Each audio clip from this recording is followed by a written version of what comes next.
ഇന്ന് നേരിയ നേട്ടത്തിൽ വ്യാപാരം തുടങ്ങാമെങ്കിലും വളരെ ഉയർന്ന തോതിലുള്ള ഏറ്റക്കുറച്ചിലുകൾ പ്രതീക്ഷിക്കുന്നുണ്ട്. കഴിഞ്ഞ കുറച്ച് നാളുകളായി വിപണിയിൽ തുടരുന്ന വിൽപ്പന തുടർന്നേക്കുമെന്ന് തന്നെയാണ് കരുതുന്നത്. എന്നാൽ ആഗോള സാഹചര്യങ്ങൾ തികച്ചും വ്യത്യസ്തമാണ്. US വിപണി ചരിത്രത്തിലെ ഏറ്റവും ഉയർന്ന നിലവാരത്തിൽ വ്യാപാരം അവസാനിപ്പിച്ചു. യൂറോപ്യൻ വിപണികളിലും പല വിപണികളും നേട്ടത്തിൽ തന്നെ വ്യാപാരം പുരോഗമിക്കുകയും ഏറ്റവും ഉയർന്ന നിലവാരത്തിനടുത്തും അതിന് മറികടന്നും വ്യാപാരം നടക്കുന്ന ഒരു സാഹചര്യത്തിലും നമ്മുടെ വിപണിയിൽ ഇപ്പോൾ തുടരുന്ന ഈ വിൽപ്പനയ്ക്ക് പ്രധാനപ്പെട്ട കാരണം വിദേശ നിക്ഷേപ സ്ഥാപനങ്ങൾ തുടരുന്ന വിൽപ്പന തന്നെയാണ്. രാജ്യത്തിന്റെ അടിസ്ഥാന സാമ്പത്തിക ഘടകങ്ങൾ തികച്ചും തൃപ്തികരം തന്നെയാണ്. കമ്പനികളുടെ പ്രവർത്തന ഫലങ്ങൾക്ക് വേണ്ടത്ര വിപണിയിൽ ഒരു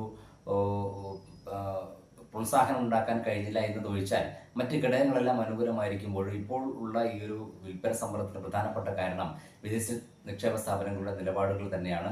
കഴിഞ്ഞ ദിവസവും അവർ വിപണിയിൽ അറ്റ വിൽപ്പനയിലായിരുന്നു. വരും ദിവസങ്ങളിലും അവരുടെ വിൽപ്പന വിപണിയുടെ മുന്നോട്ട് നീക്കത്തെ പ്രതിരോധിക്കാം. നിലവിലെ സാഹചര്യത്തിൽ മുൻനിര സൂചികയായി നിഫ്റ്റി 23,000 എന്നുള്ള നിലവാരം മറികടന്ന് വ്യാപാരം തുടരേണ്ടതുണ്ട്.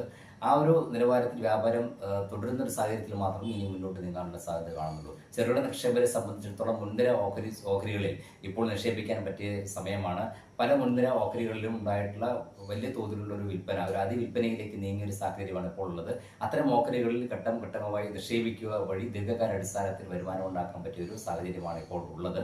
ഇനിയുള്ള വിപണിയുടെ തിരുത്തലിൽ അത്തരം ഓഹരികൾ നിക്ഷേപിക്കാവുന്നതാണ്. രണ്ടാം നിര ചെറുകിട ഓഹരികളാണെങ്കിൽ ഇനിയും വരും ദിവസങ്ങളിലും വിൽപ്പന സമ്മർദ്ദം തുറന്നേക്കും എന്നുള്ള ഒരു സൂചനയും ഉണ്ട്. എന്തായാലും ഇന്നലത്തേതിനേക്കാൾ നേരിയ നേട്ടത്തിലായിരിക്കും വ്യാപാരം തുടങ്ങുക.